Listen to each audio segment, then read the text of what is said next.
Hello students.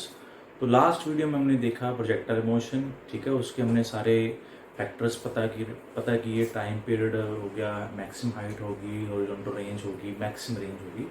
तो आज हम उसके रिगार्डिंग एक और आर्टिकल करने जा रहे हैं। तो रेंज के बारे में हम करते हैं। जैसे मान लो रेंज का फॉर्मूला हमारे पास क्या था, u square sine 2 theta by g, ठीक है। अब मैं क्या करता हूँ, अभी यहाँ पे मैंने थीटा को थीटा ही लिखा।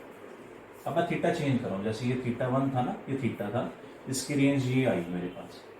अगर मैं थीटा चेंज करता हूँ, यानी मैं थीटा 90 माइनस थीटा ले लेता हूँ। मान लो ये मेरे पास 30 है, तो ये मैंने 30 90 में से माइनस कर कितना है 60।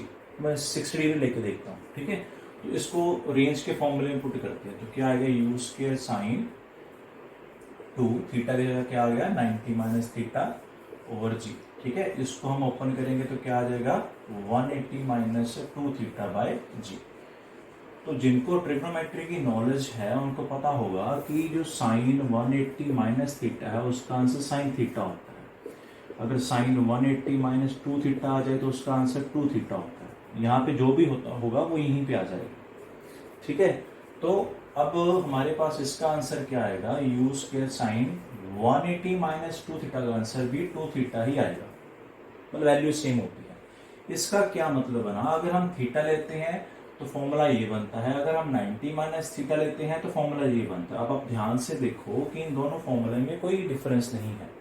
इसका क्या मतलब हुआ कि अगर हम थीटा लेते हैं या 90 माइनस थीटा लेते हैं तो ये जो आर की वैल्यू वो सेम आती है, यानी रेंज क्या आती है, सेम आती है।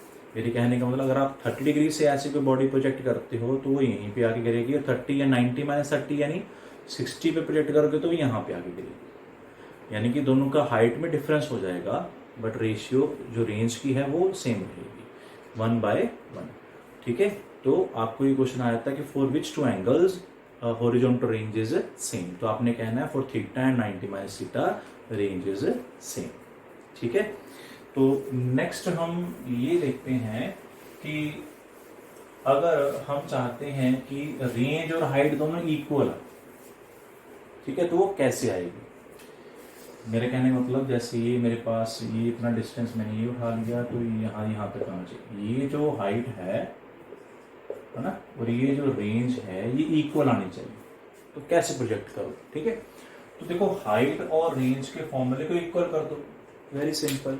तो क्या आएगा, ये हमारे पास हाइट था u square sine square theta by 2 g, और ये हमारे पास है u square sine 2 theta by g. देखो इसमें बड़ा कंफ्यूजन रहती है बच्चों को, याद कैसे रखना है। अगर यहाँ पे 2 आ रहा ना तो यहाँ 2 नहीं आएगा, ठीक है। यहाँ पे ये स्क्वायर है तो 2 आया, स्क्वायर को हम 2 नहीं बोलते, स्क्वायर ही बोलेंगे ना।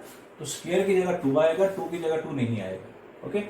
अब इसमें क्या करो, U square G G cut गया आपका। ये आपके पास साइंस के थीटा को हम साइन थीटा ले लेते हैं, और नीचे 2 है, और साइन 2 थीटा को हम ओपन कर देते हैं, ये इसको लिख सकते हैं 2 sine theta cos theta, okay. तो ये साइन फिर कट गया, तो ये हमारे पास ये कॉस नीचे लिया और 2 उधर ले जाओ। ये हमारे पास गया साइन थीटा और कॉस थीटा, ये हमारे पास कितना आ गया 4, और ये टेन थीटा की वैल्यू कितनी आ गई 4, यानी थीटा की वैल्यू कितनी होगी tan इनवर्स 4, ठीक है।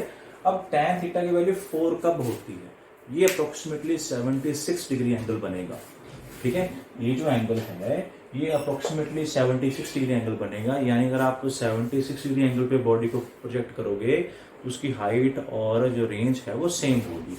मैं यहाँ बिल्कुल नहीं कह रहा कि रेंज मैक्सिमम होगी, मैक्सिमम हमें पता है कितने एंगल पे होती है 45, ठीक है जी।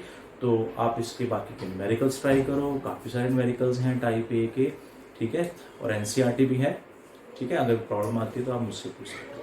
Thank you.